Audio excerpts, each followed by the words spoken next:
Rest now, and let these words wash over you like gentle water.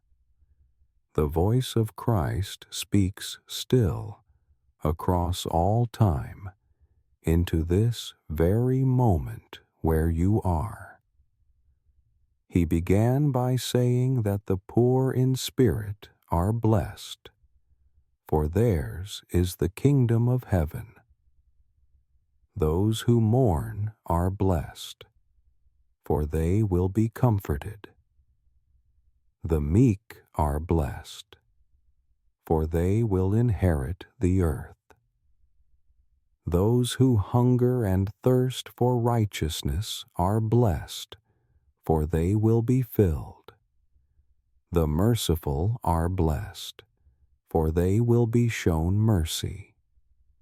The pure in heart are blessed, for they will see God.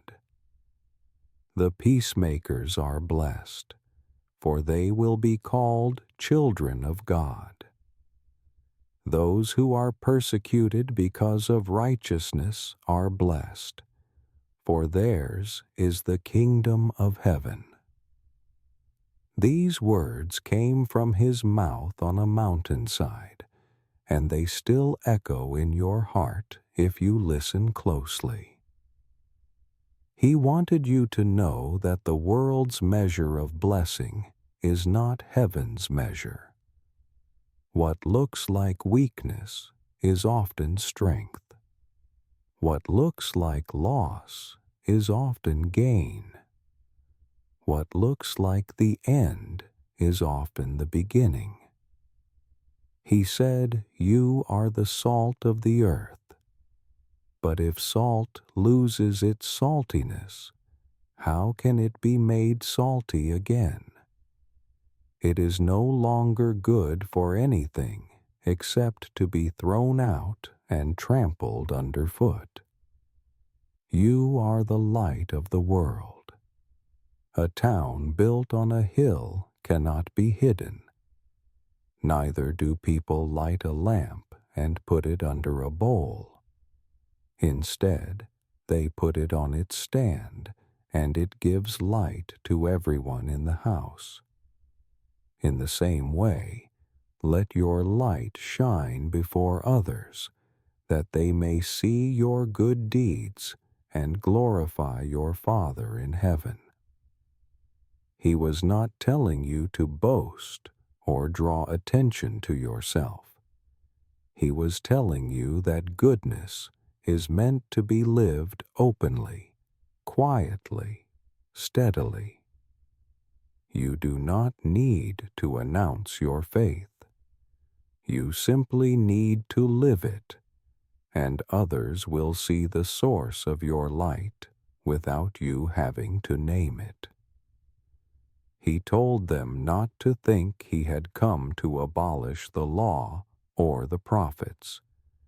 He had not come to abolish them, but to fulfill them.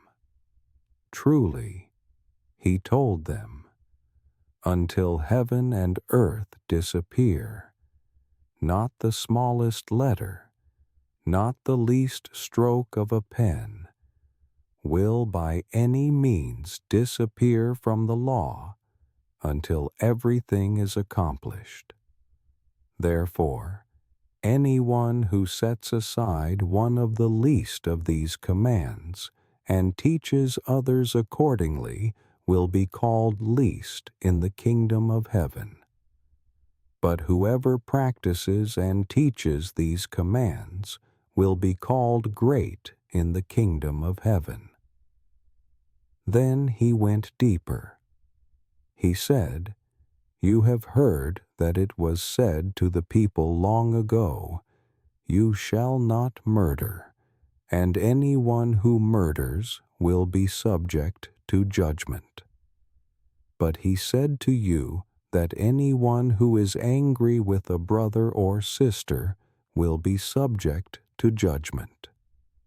Anyone who says to a brother or sister something cruel is answerable to the court. and anyone who says you fool will be in danger of the fire of hell. Can you feel the weight of this? He was not only concerned with your actions, he was concerned with the condition of your heart. Anger, contempt, cruelty in speech. These are seeds of violence. He wanted you to uproot them before they grew into something worse. He said, therefore, if you are offering your gift at the altar, and there remember that your brother or sister has something against you, leave your gift there in front of the altar. First, go and be reconciled to them. Then come and offer your gift. Settle matters quickly with your adversary who is taking you to court. Do it while you are still together on the way, or your adversary may hand you over to the judge, and the judge may hand you over to the officer, and you may be thrown into prison. Truly, he told you, you will not get out until you have paid the last penny. Reconciliation comes before worship. This is what he taught. You cannot come before God with hatred in your heart and expect your prayers to rise. First, repair what is broken between you and another soul. Then come.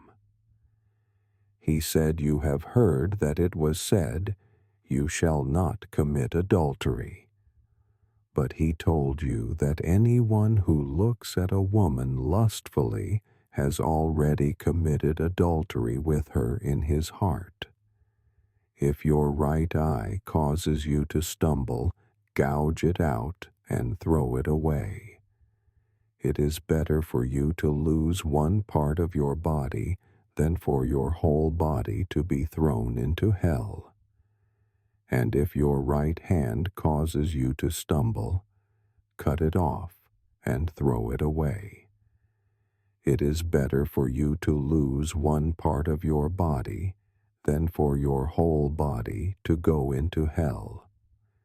He was not speaking literally about cutting off limbs.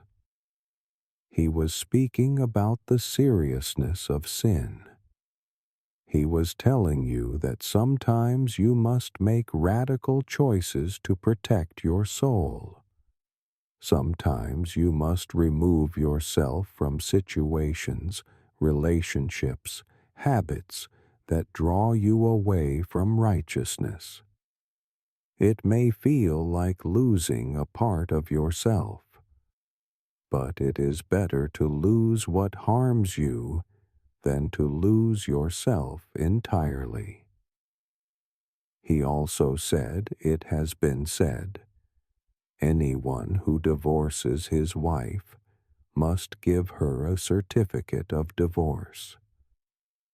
But he told them that anyone who divorces his wife, except for sexual immorality, makes her the victim of adultery, and anyone who marries a divorced woman commits adultery. He was protecting the dignity of marriage and the dignity of women in a time when they could be discarded easily. He was saying that covenant matters. Commitment matters. Love is not something you walk away from when it becomes inconvenient. Again, you have heard that it was said to the people long ago, do not break your oath, but fulfill to the Lord the vows you have made. But he said to you, do not swear an oath at all, not by heaven, for it is God's throne, not by the earth, for it is his footstool, not by Jerusalem, for it is the city of the great King. and do not swear by your head, for you cannot make even one hair white or black. All you need to say is simply yes or no. Anything beyond this comes from the evil one. Let your word be enough. Let your yes be yes, and your no be no. You do not need to make grand promises or invoke heaven to prove your honesty. Simply be honest. Simply be trustworthy. Live in such a way that your word alone carries weight. Then he said, "You have heard that it was said, eye for eye, and tooth for tooth." But he told you, do not resist an evil person. If anyone slaps you on the right cheek, turn to them the other cheek also. And if anyone wants to sue you and take your shirt, hand over your coat as well. If anyone forces you to go 1 mile, go with them 2 miles. Give to the one who asks you, and do not turn away from the one who wants to borrow from you.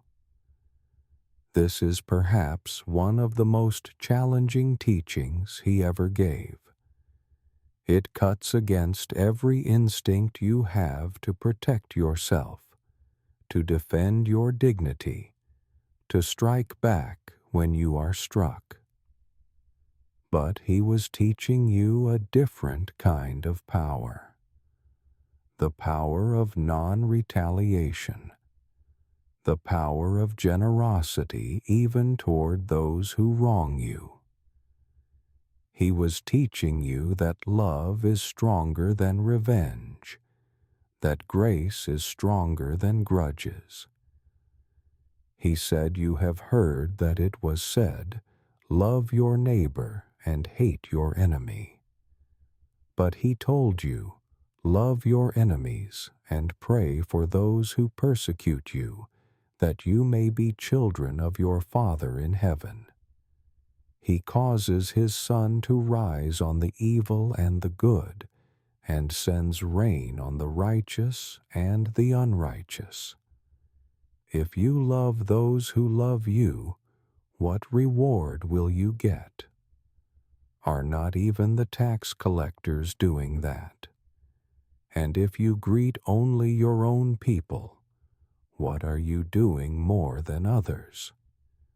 Do not even pagans do that? Be perfect, therefore, as your heavenly Father is perfect. To love your enemies. To pray for those who hurt you. This is the heart of his message. This is what separates his followers from the rest of the world. Anyone can love someone who loves them back. But to love someone who hates you, to bless someone who curses you, this requires divine love flowing through you. And that is exactly what he offers. He does not ask you to do this in your own strength.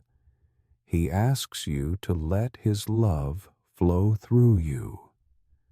He said, "Be careful not to practice your righteousness in front of others to be seen by them. If you do, you will have no reward from your Father in heaven.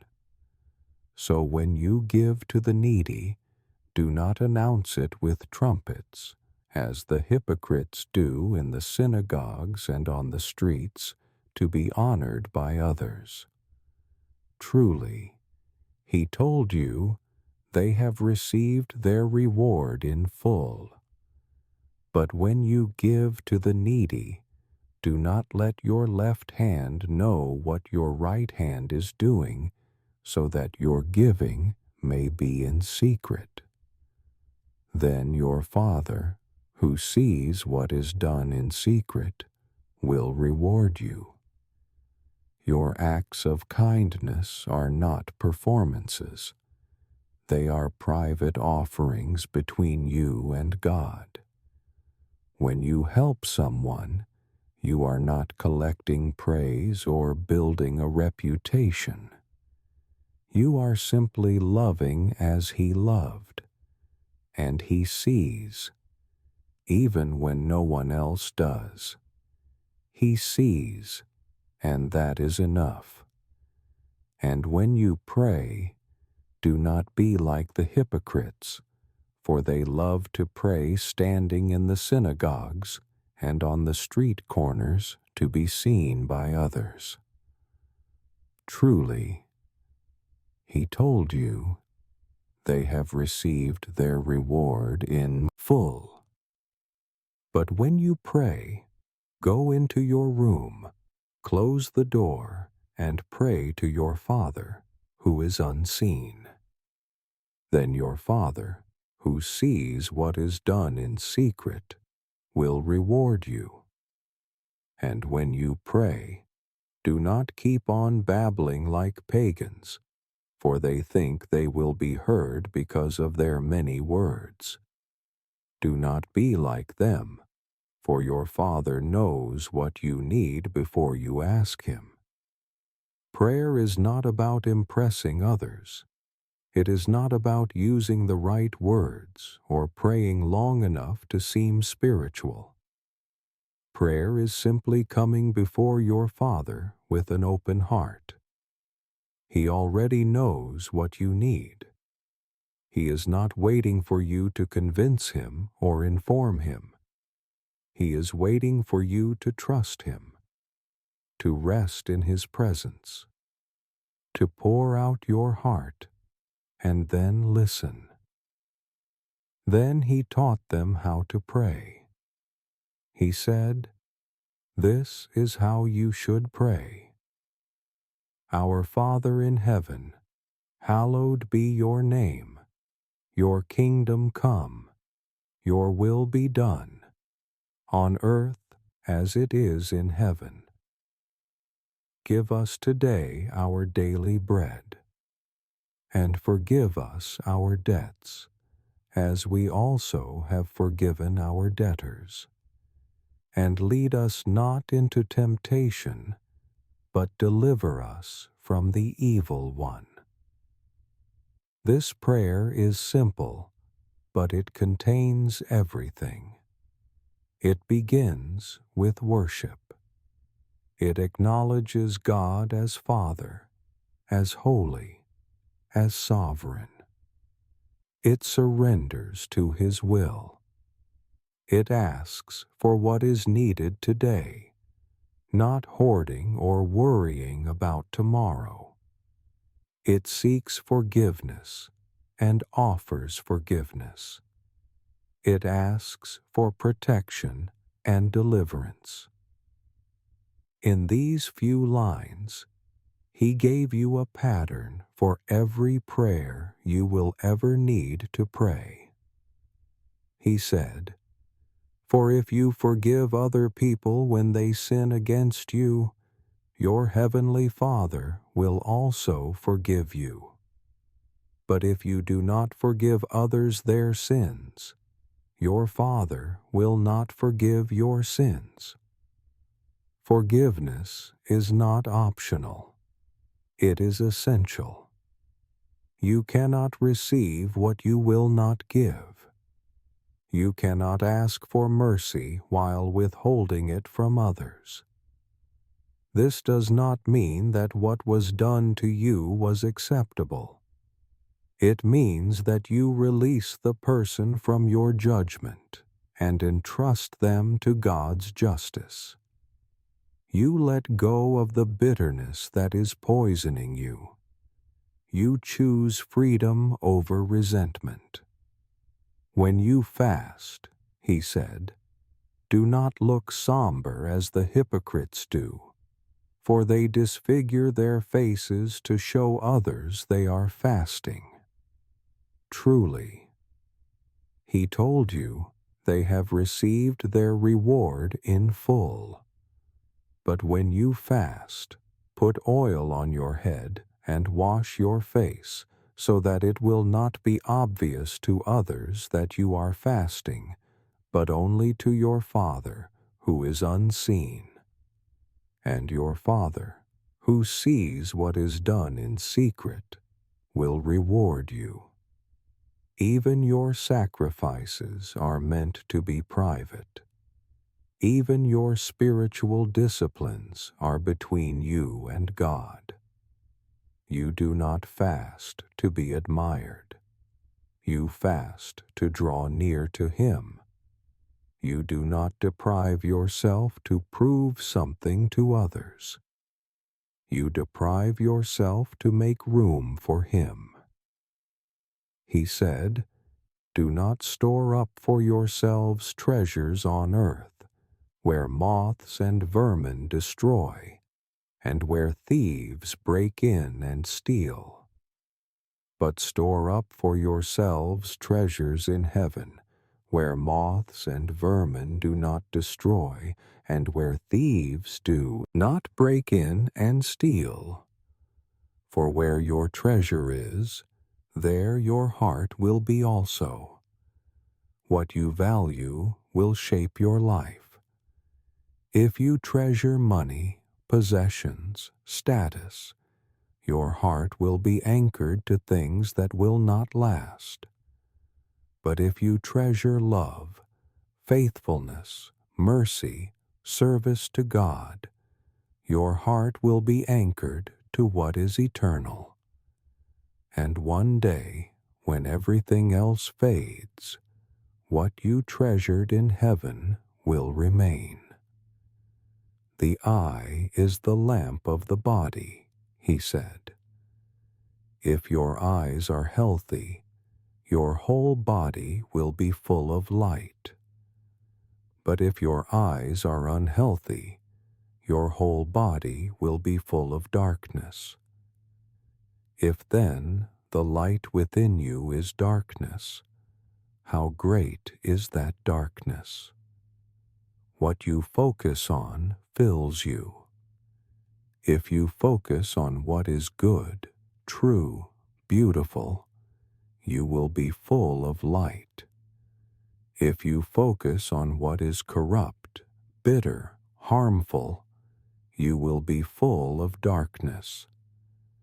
Guard what you allow into your mind and heart. Guard what you gaze upon, because it will shape who you become.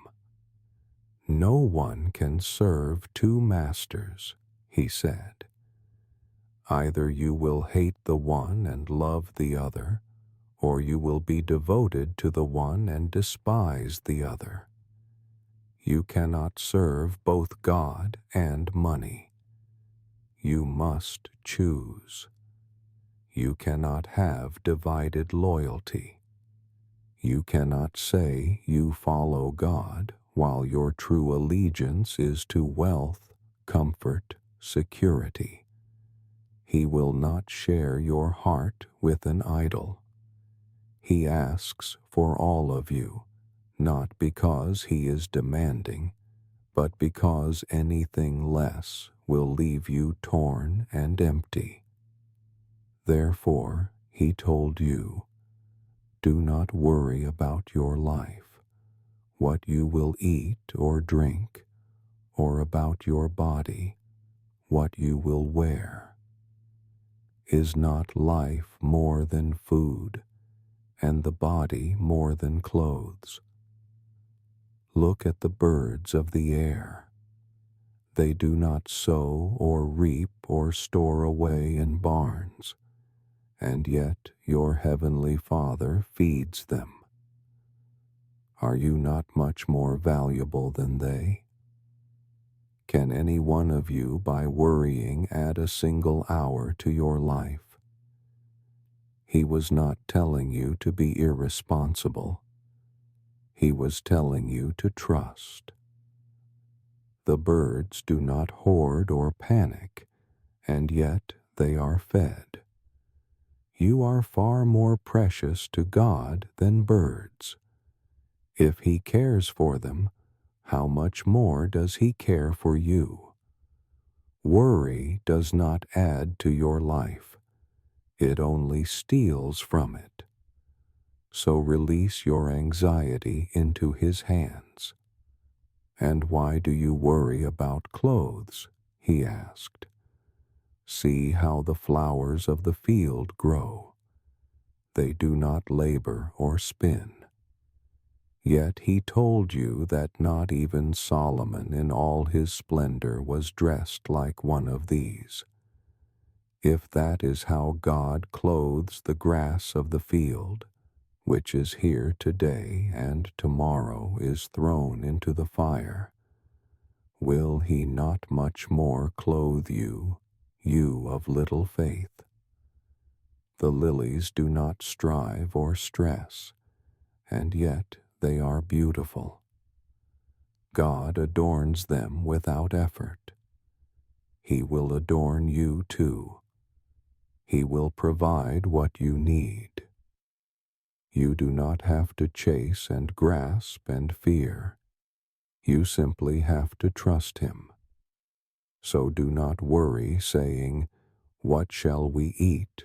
Or what shall we drink? Or what shall we wear?"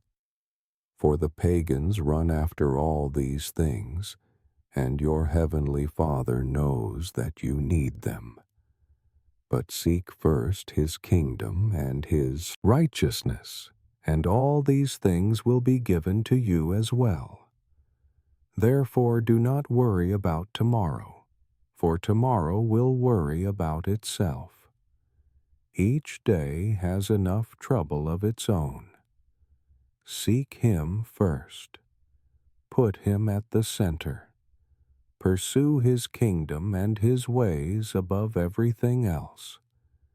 And as you do, He will take care of the rest. He knows what you need. He sees your struggles. He will not abandon you. So live today fully, faithfully, without the weight of tomorrow's fears pressing down on you. He said, "Do not judge, or you too will be judged.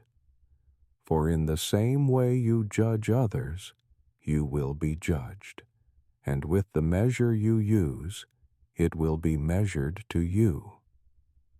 Why do you look at the speck of sawdust in your brother's eye, and pay no attention to the plank in your own eye?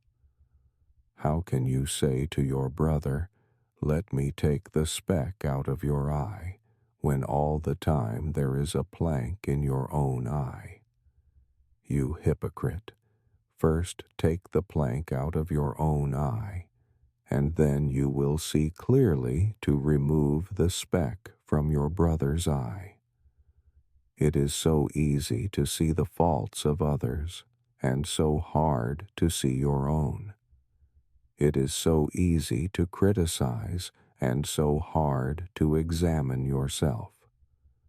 But He calls you to humility, to self-awareness, to grace. Before you point out someone else's sin, look at your own. Before you condemn, remember how much you have been forgiven. Offer to others the same mercy you hope to receive. Do not give dogs what is sacred, He said. Do not throw your pearls to pigs. If you do, they may trample them under their feet and turn and tear you to pieces. There is a time to share and a time to protect what is holy. There are people who will not receive truth, who will mock what is precious to you, who will use your vulnerability against you. Wisdom knows when to speak and when to remain silent. Discernment knows when to offer and when to guard. Ask, and it will be given to you, He said. Seek, and you will find. Knock, and the door will be opened to you. For everyone who asks receives. The one who seeks finds. And to the one who knocks, the door will be opened. Which of you, if your son asks for bread, will give him a stone? Or if he asks for a fish, will give him a snake? If you, then, though you are evil, know how to give good gifts to your children, how much more will your Father in heaven give good gifts to those who ask him? He is inviting you to come to him with your needs, to ask boldly, to seek persistently, to knock expectantly. And he promises that he will answer. Not always in the way you expect, not always in the timing you want, but he will answer because he is a good Father who loves to give good things to his children. You do not have to beg or bargain. You simply have to ask and trust. So in everything, do to others what you would have them do to you, for this sums up the law and the prophets. This is the golden rule. It is simple, and yet it encompasses everything. Treat others the way you want to be treated. Love others the way you want to be loved. Speak to others the way you want to be spoken to. Forgive others the way you want to be forgiven.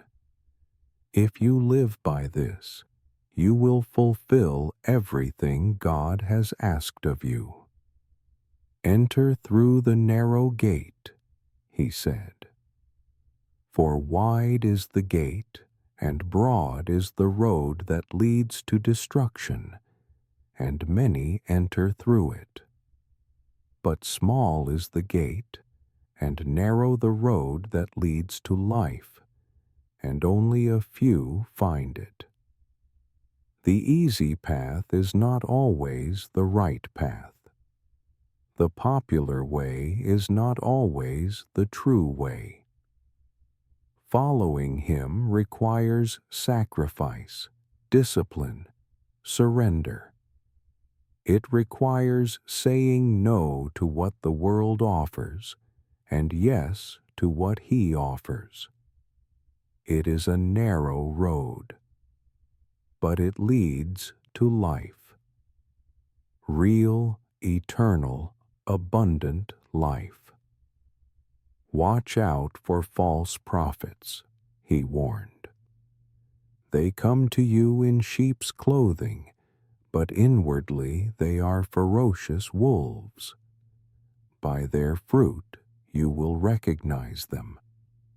Do people pick grapes from thorn bushes or figs from thistles?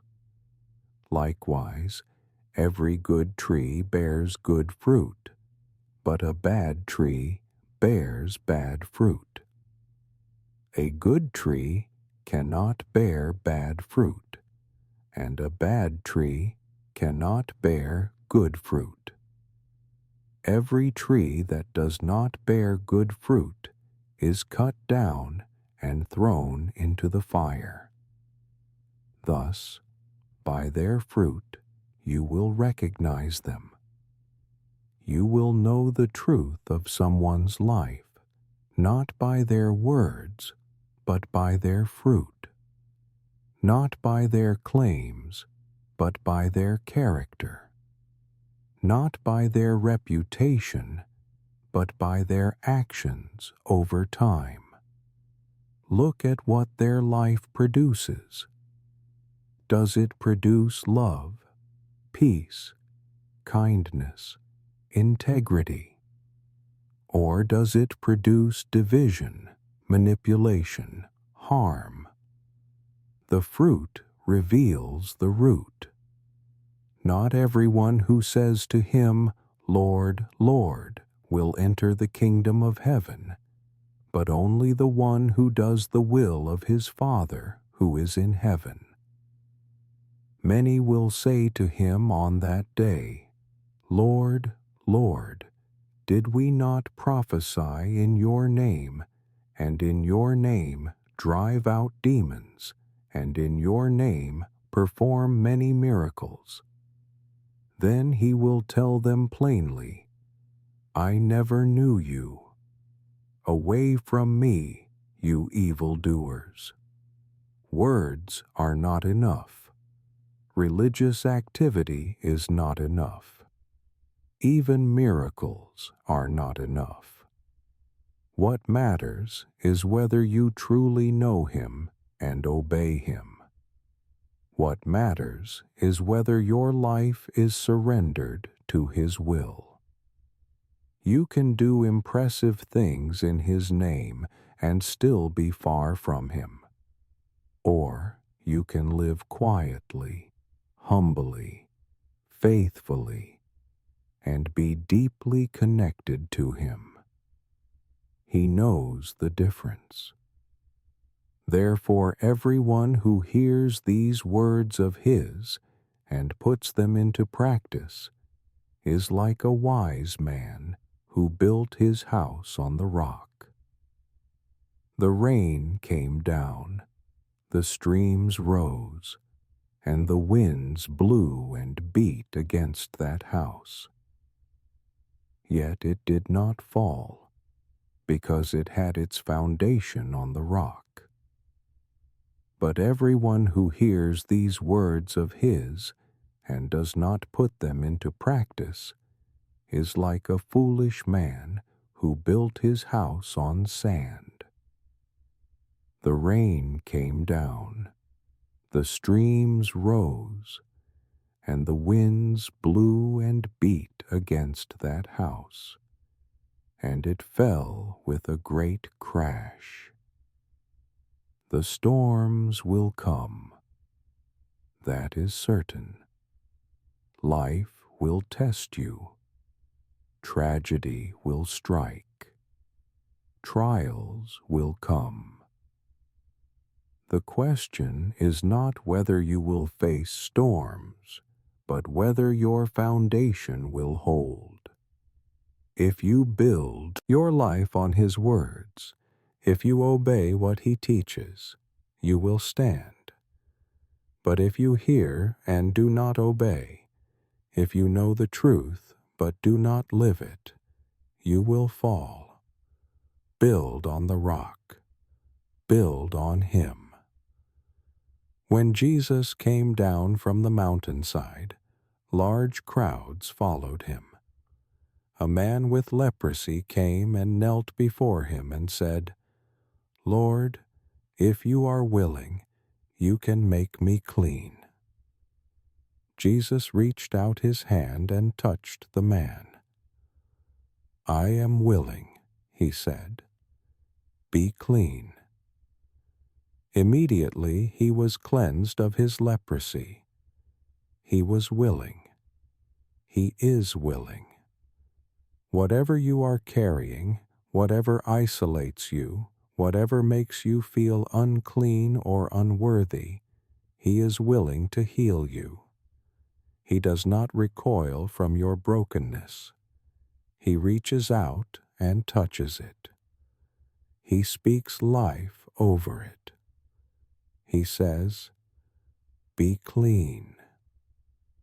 He told the man, See that you don't tell anyone.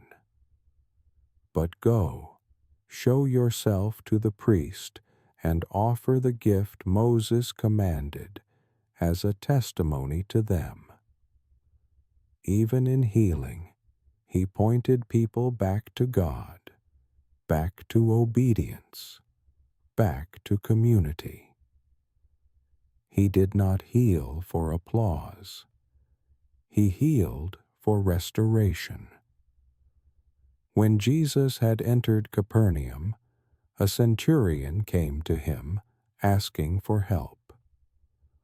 "Lord," he said, "my servant lies at home paralyzed, suffering terribly." Jesus said to him, "Shall I come and heal him?" The centurion replied, "Lord, I do not deserve to have you come under my roof, but just say the word, and my servant will be healed. For I myself am a man under authority, with soldiers under me. I tell this one, 'Go,' and he goes, and that one, 'Come,' and he comes. I say to my servant, 'Do this,' and he does it." When Jesus heard this, he was amazed and said to those following him, "Truly I tell you, I have not found anyone in Israel with such great faith. I say to you that many will come from the east and the west, and will take their places at the feast with Abraham, Isaac, and Jacob in the kingdom of heaven. But the subjects of the kingdom will be thrown outside into the darkness, where there will be weeping and gnashing of teeth." Faith recognizes authority. Faith trusts without needing to see. The centurion understood that Jesus did not need to be physically present to heal. He only needed to speak. And Jesus marveled at this. Sometimes those who seem farthest from God understand him better than those who claim to be near.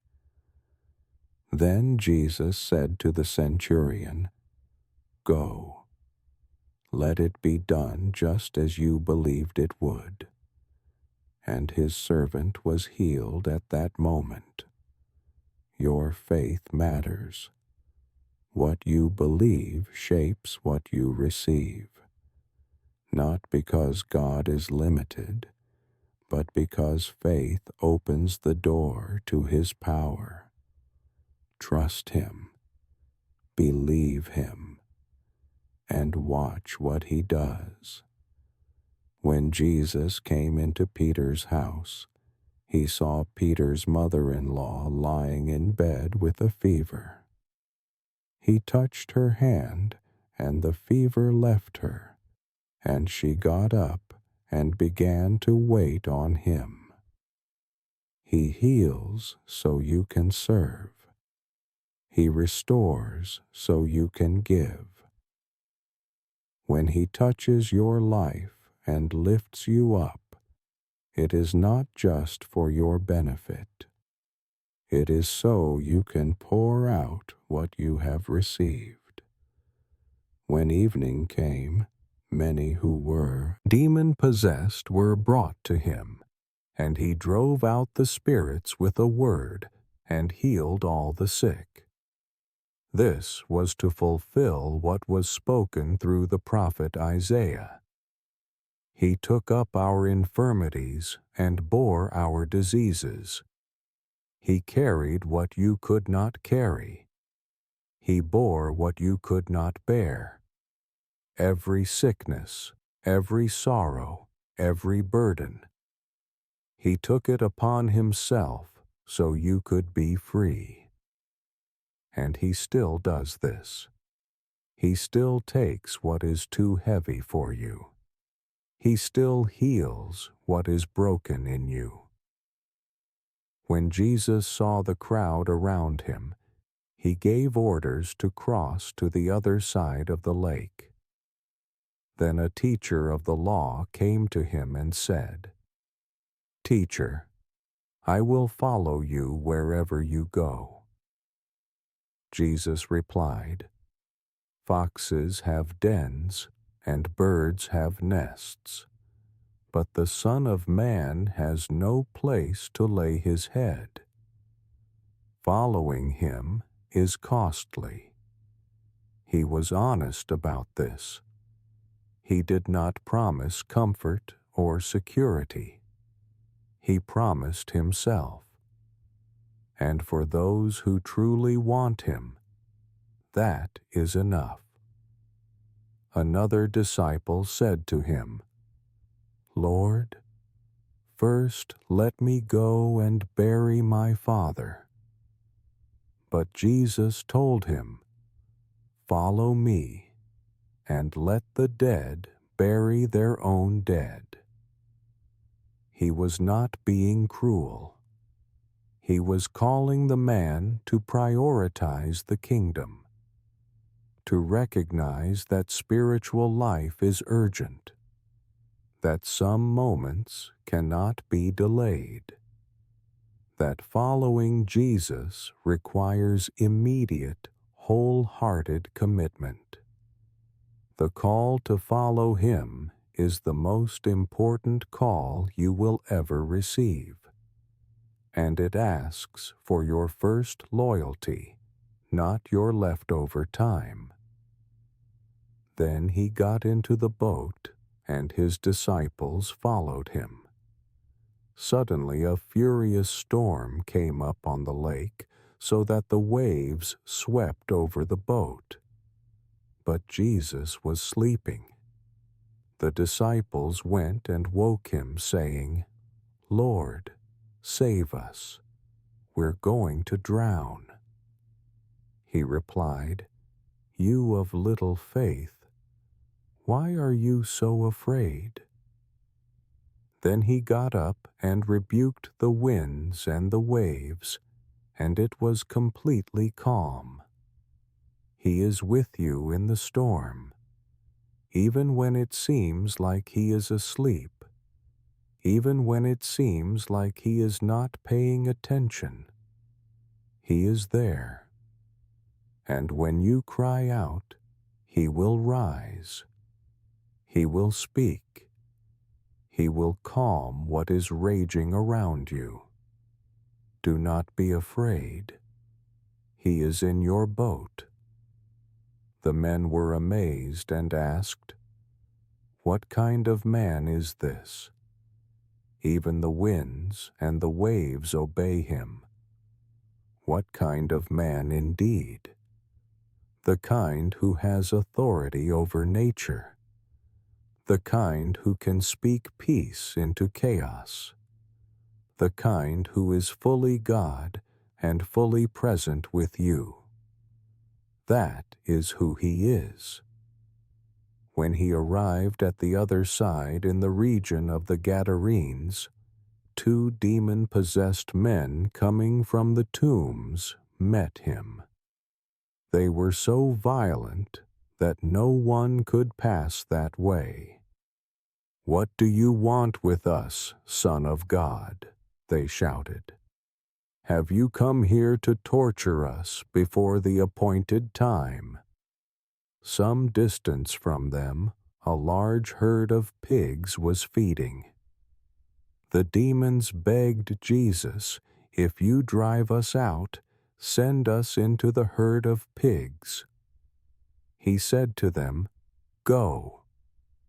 So they came out and went into the pigs, and the whole herd rushed down the steep bank into the lake and died in the water. Even demons recognize his authority. Even the forces of darkness must obey him. There is no power that can stand against him. No bondage he cannot break. No chain he cannot shatter. If you feel trapped by something dark, know that he has already defeated it. He can set you free. Those tending the pigs ran off, went into the town and reported all this, including what had happened to the demon-possessed men. Then the whole town went out to meet Jesus. And when they saw him, they pleaded with him to leave their region. They were more concerned about their pigs than the freedom of two men. They were more concerned about their economy than the miracle before them. Sometimes people reject Jesus not because he has done something wrong, but because he disrupts their comfort, because he challenges what they value, because his presence demands change, and they would rather he leave than change. Jesus stepped into a boat, crossed over, and came to his own town. Some men brought to him a paralyzed man lying on a mat. When Jesus saw their faith, he said to the man, "Take heart, son. Your sins are forgiven." Your faith can bring someone else to Jesus. Your persistence can open the door for someone else's healing. Never underestimate what it means to carry someone to Him, to intercede for them, to believe on their behalf. And notice that He saw their faith and responded. He honors the faith of a community. He honors those who bring others to Him. At this, some of the teachers of the law said to themselves, "This fellow is blaspheming." Knowing their thoughts, Jesus said, "Why do you entertain evil thoughts in your hearts? Which is easier, to say, 'Your sins are forgiven,' or to say, 'Get up and walk'? But I want you to know that the Son of Man has authority on earth to forgive sins." So he said to the paralyzed man, "Get up, take your mat, and go home." Then the man got up and went home. He has authority to forgive. That is what he wanted them to understand, that he is not just a healer or a teacher. He is God in flesh, able to forgive sin, able to make you whole from the inside out. And when He forgives you, you are truly free. So free that you can stand up and walk into a new life. When the crowd saw this, they were filled with awe, and they praised God, who had given such authority to man. They saw the miracle, and they praised God. That is the right response. Not to worship the miracle, but to worship the one who performed it. Not to be amazed by the power alone, but to recognize the love behind it. As Jesus went on from there, he saw a man named Matthew sitting at the tax collector's booth. "Follow me," he told him, and Matthew got up and followed him. Just 2 words, "Follow me." And Matthew left everything. He walked away from his career, his income, his old life. Because when Jesus calls, the only reasonable response is yes. The only reasonable response is to drop what you are holding and follow. While Jesus was having dinner at Matthew's house, many tax collectors and sinners came and ate with him and his disciples. When the Pharisees saw this, they asked his disciples, "Why does your teacher eat with tax collectors and sinners?" On hearing this, Jesus said, "It is not the healthy who need a doctor, but the sick." But go and learn what this means.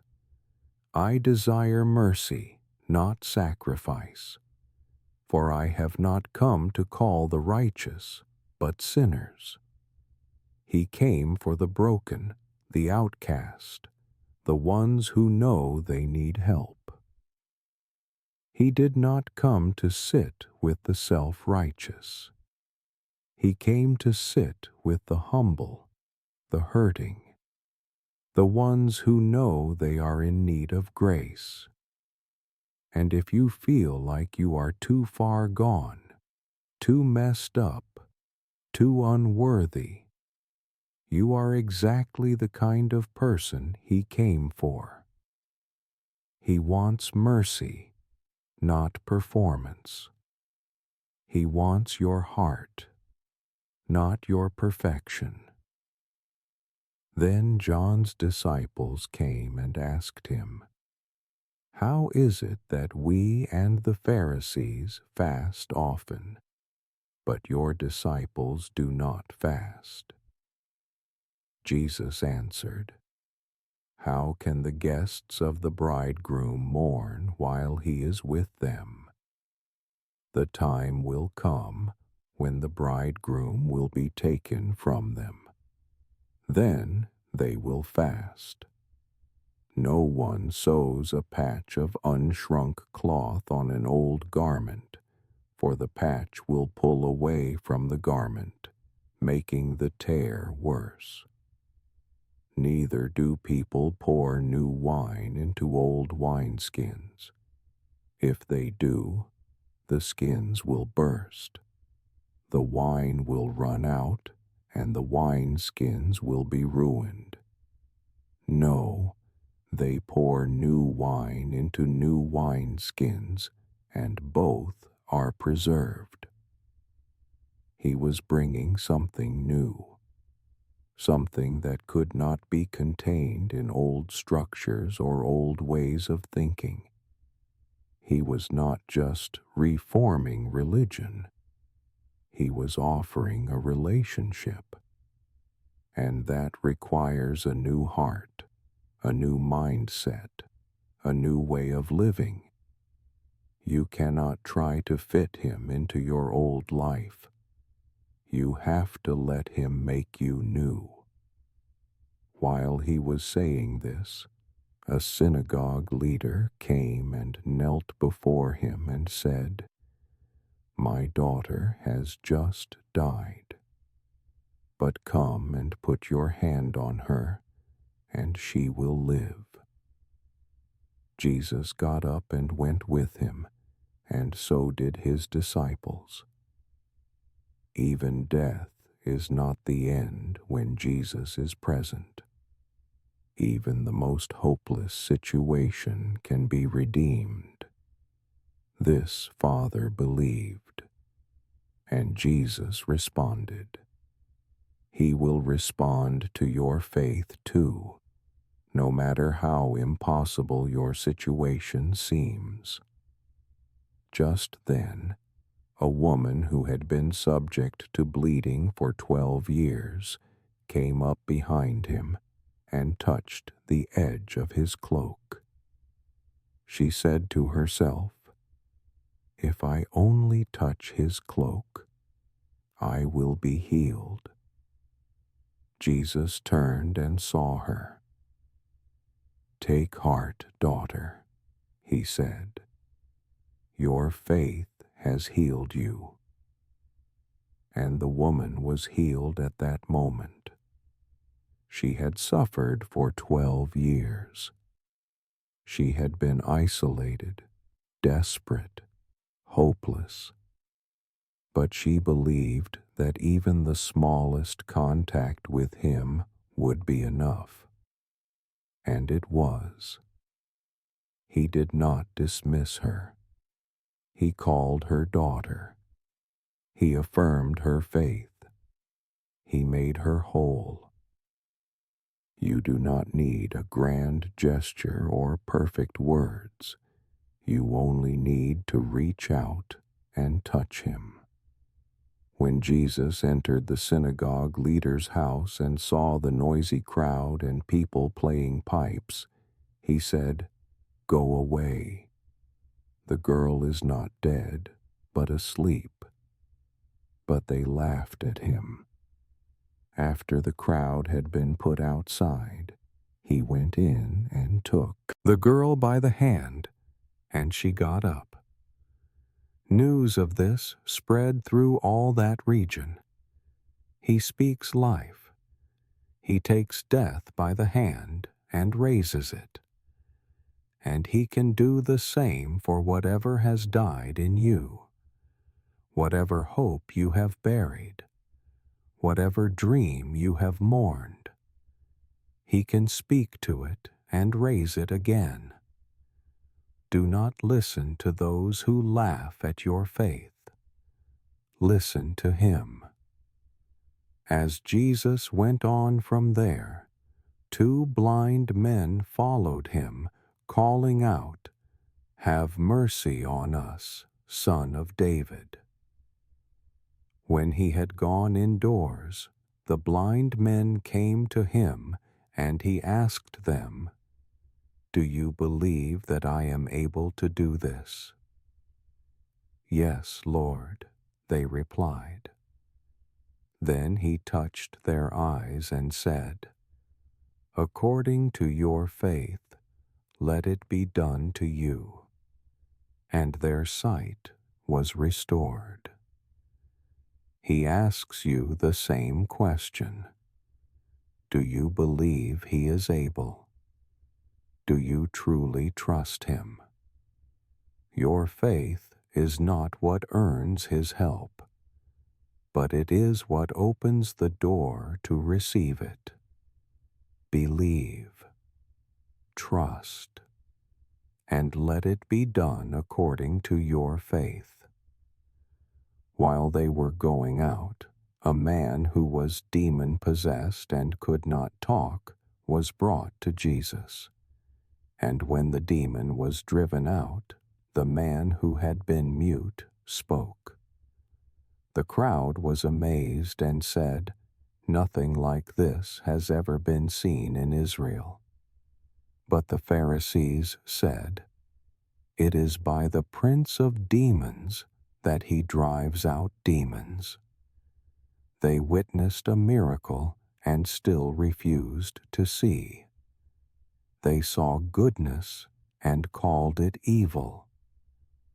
This is what happens when pride hardens the heart, when religious pride becomes more important than truth, when protecting your position becomes more important than recognizing God at work.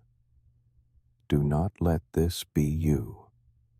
Do not become so certain of your own understanding that you cannot see him moving right in front of you.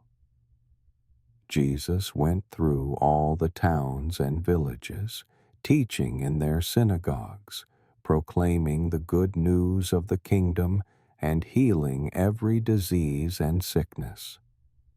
When he saw the crowds, he had compassion on them, because they were harassed and helpless, like sheep without a shepherd. Then he said to his disciples, "The harvest is plentiful, but the workers are few. Ask the Lord of the harvest, therefore, to send out workers into his harvest field." He looked at people and felt compassion.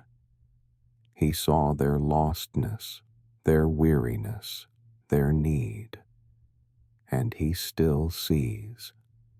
He sees you when you are tired and overwhelmed. He sees you when you feel like you have no direction. He has compassion for you, and he is calling workers into the field. He is inviting you to be part of the harvest, to help bring others home. He called his 12 disciples to him and gave them authority to drive out impure spirits and to heal every disease and sickness. He sent them out with these instructions: Do not go among the Gentiles or enter any town of the Samaritans. Go rather to the lost sheep of Israel. As you go, proclaim this message: The kingdom of heaven has come near. Heal the sick, raise the dead, cleanse those who have leprosy, drive out demons. Freely you have received, freely give. You have received so much from him: forgiveness, grace, healing, love. Now give it away. Do not hoard what he has given you. Pour it out. Share it. The more you give, the more he fills you again. This is the economy of the kingdom. Freely you have received. Freely give.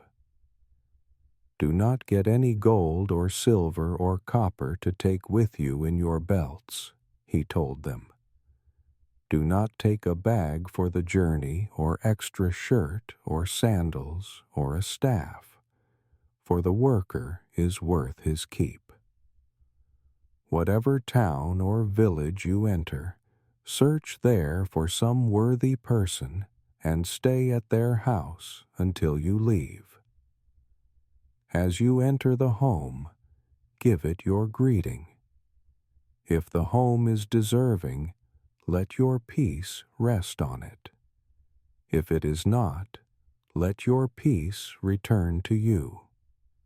If anyone will not welcome you or listen to your words, leave that home or town and shake the dust off your feet. Truly I tell you, it will be more bearable for Sodom and Gomorrah on the day of judgment than for that town. Trust God to provide. Do not let fear of lack hold you back from serving him. He will take care of you. And when you share his message, some will receive it, and some will reject it. That is not your responsibility. Your responsibility is to offer what you have been given, to speak truth in love, and then to release the results to him. I am sending you out like sheep among wolves, he said. Therefore be as shrewd as snakes and as innocent as doves. Be on your guard. You will be handed over to the local councils and be flogged in the synagogues. On my account, you will be brought before governors and kings as witnesses to them and to the Gentiles. But when they arrest you, do not worry about what to say or how to say it. At that time, you will be given what to say, for it will not be you speaking, but the Spirit of your Father speaking through you. Following him will not always be safe. It will not always be comfortable.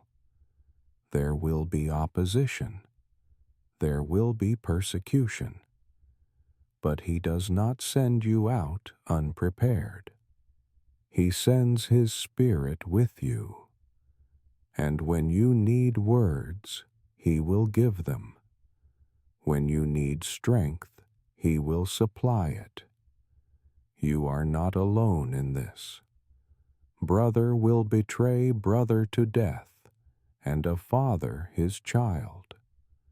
Children will rebel against their parents and have them put to death. You will be hated by everyone because of me, but the one who stands firm to the end will be saved. When you are persecuted in one place, flee to another. truly I tell you, you will not finish going through the towns of Israel before the Son of Man comes. The cost is real. The suffering is real. But so is the reward. Stand firm.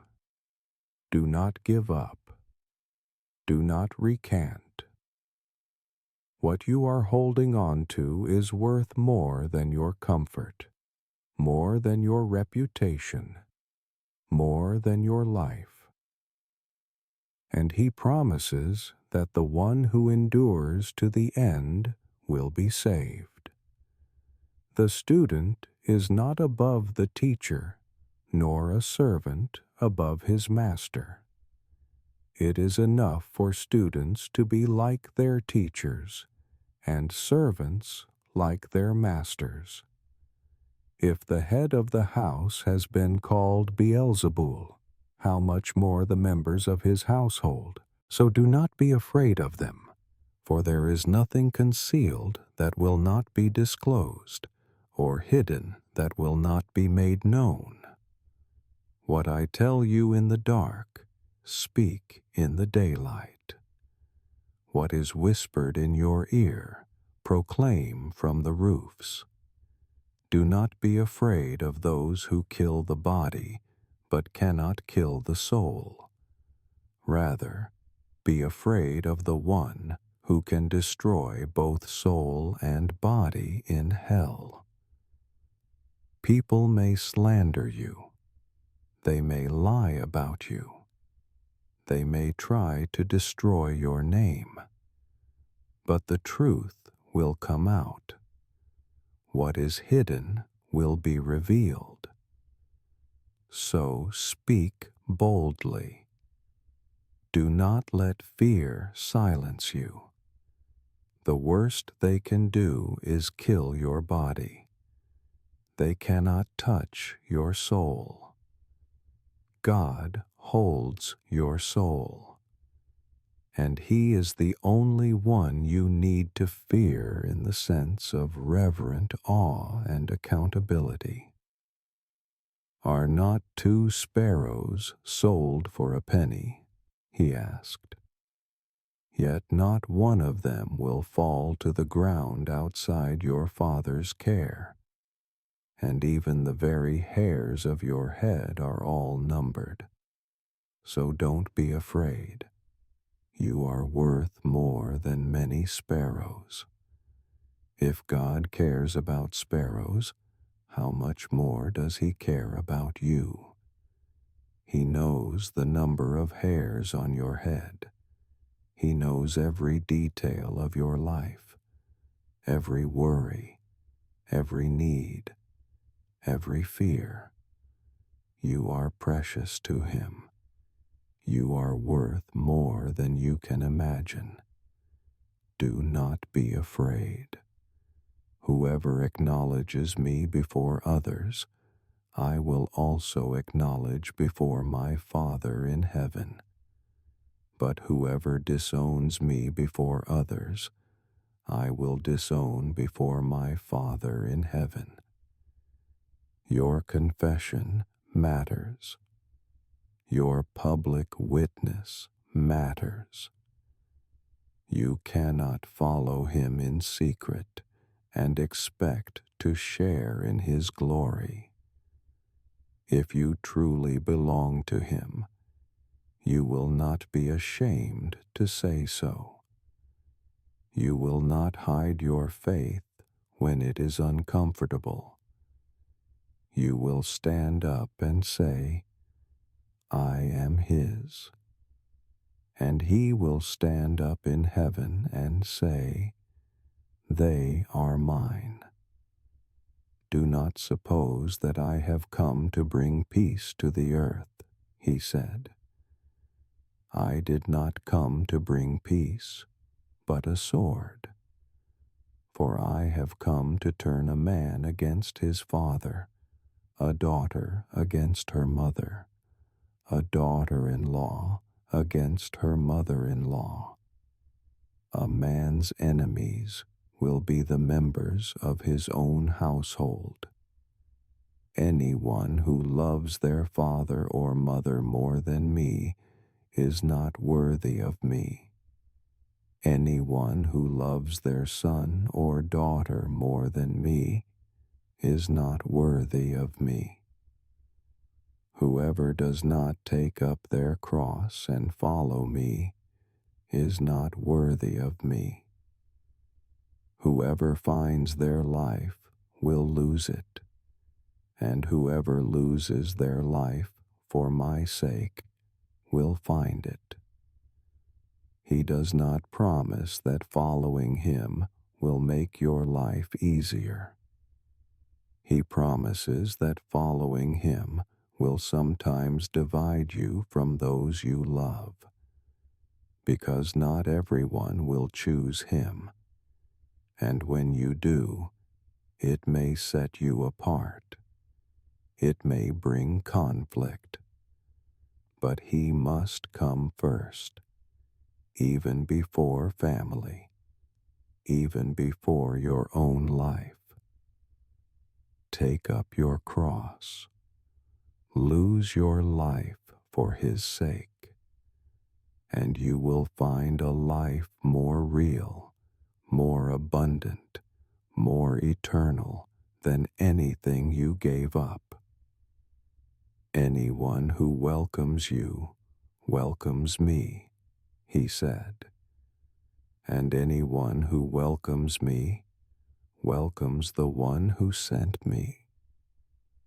Whoever welcomes a prophet as a prophet will receive a prophet's reward, and whoever welcomes a righteous person as a righteous person will receive a righteous person's reward.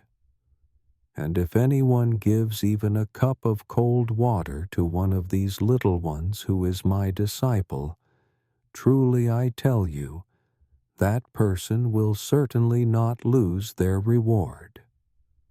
Even the smallest act of kindness done in his name matters.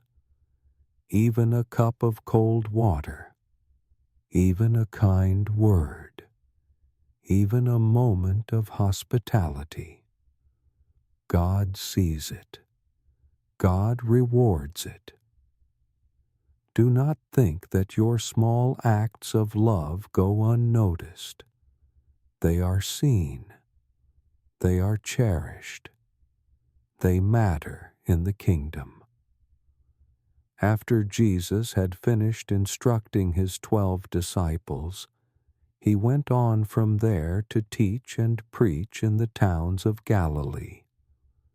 When John, who was in prison, heard about the deeds of the Messiah, he sent his disciples to ask him, "Are you the one who is to come, or should we expect someone else?"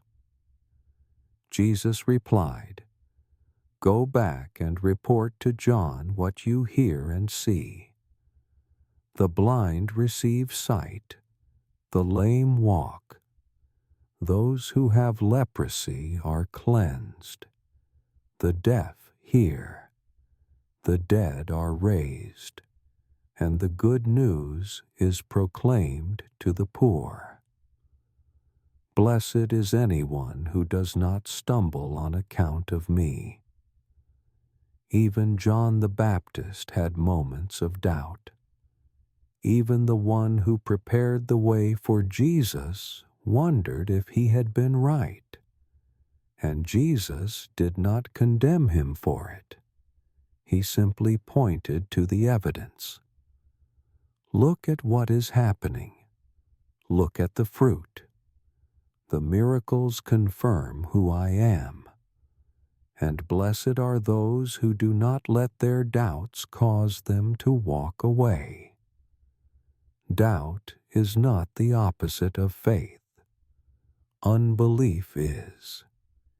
You can have questions and still trust. You can have moments of uncertainty and still follow. As John's disciples were leaving, Jesus began to speak to the crowd about John. What did you go out into the wilderness to see? A reed swayed by the wind? If not, what did you go out to see? A man dressed in fine clothes?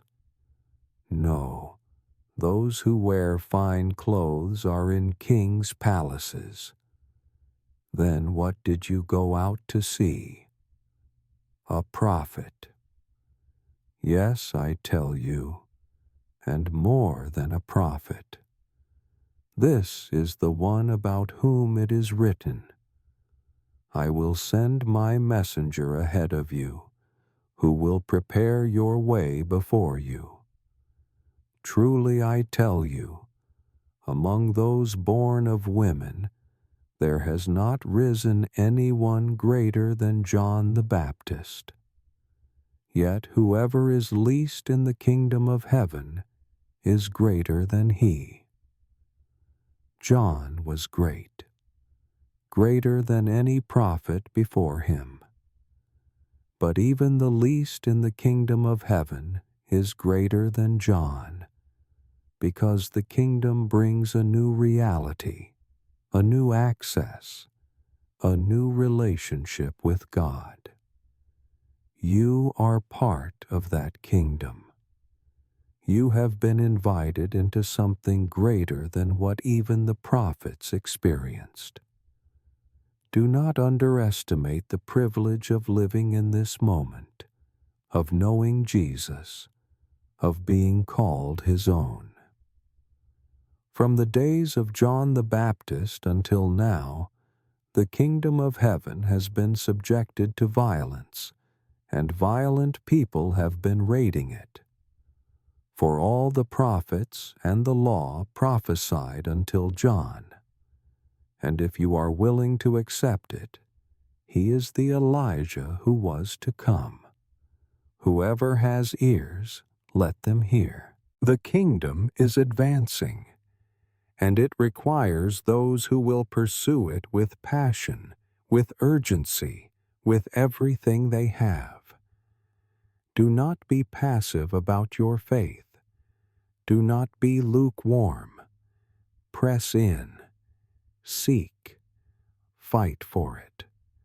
Not with physical violence, but with the fierce determination of those who know what they have found is worth everything. To what can I compare this generation? Jesus asked. They are like children sitting in the marketplaces and calling out to others. We played the pipe for you, and you did not dance.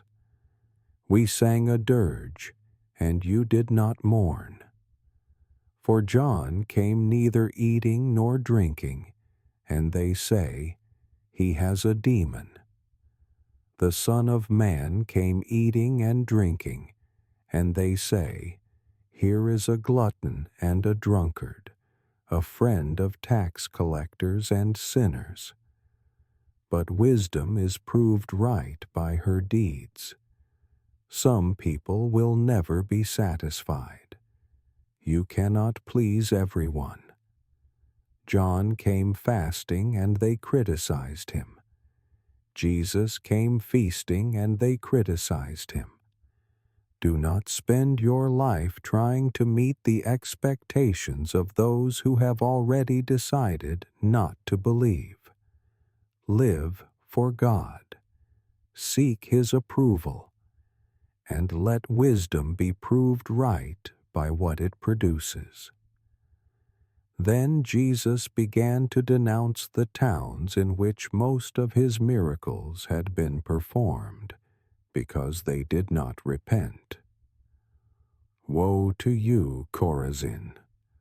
Woe to you, Bethsaida! For if the miracles that were performed in you had been performed in Tyre and Sidon, they would have repented long ago in sackcloth and ashes. But I tell you, it will be more bearable for Tyre and Sidon on the day of judgment than for you. And you, Capernaum, will you be lifted to the heavens? No, you will go down to Hades. For if the miracles that were performed in you had been performed in Sodom, it would have remained to this day. But I tell you that it will be more bearable for Sodom on the day of judgment than for you. Exposure to truth brings responsibility. The more you know, the more accountable you are. If you have witnessed his goodness and still turn away, the judgment will be severe. Do not take lightly what he has revealed to you. Do not harden your heart against what you have seen and heard. Respond. Repent. Turn to him while you can. At that time Jesus said, I praise you, Father, Lord of heaven and earth, because you have hidden these things from the wise and learned, and revealed them to little children. Yes, Father, for this is what you were pleased to do. All things have been committed to me by my Father. No one knows the Son except the Father, and no one knows the Father except the Son, and those to whom the Son chooses to reveal him. God does not reveal himself to the proud or the self-sufficient.